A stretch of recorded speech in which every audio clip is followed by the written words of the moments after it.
Trending ang latest interview ngayon ng komedyante at TV host na si Lassie Marquez sa YouTube channel ni Julius Babaw. Dito ay ikinento niya ang mga pinagdaanan nilang magkaibigan na sina MC at Chad.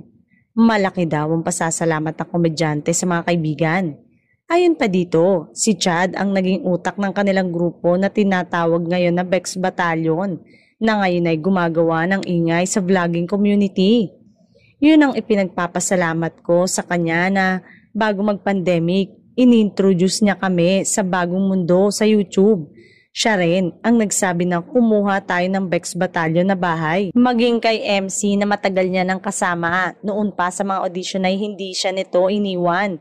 Lalo na noong dumating ang pinakamalaking pagsubok sa buhay niya nang mawala ng mahal sa buhay at nalubog sa baha ang ipinundar na bahay. Tinanong din ito tungkol kay Vice Ganda. Ayon dito, wala raw katotohanan yung mga balita na lumalabas.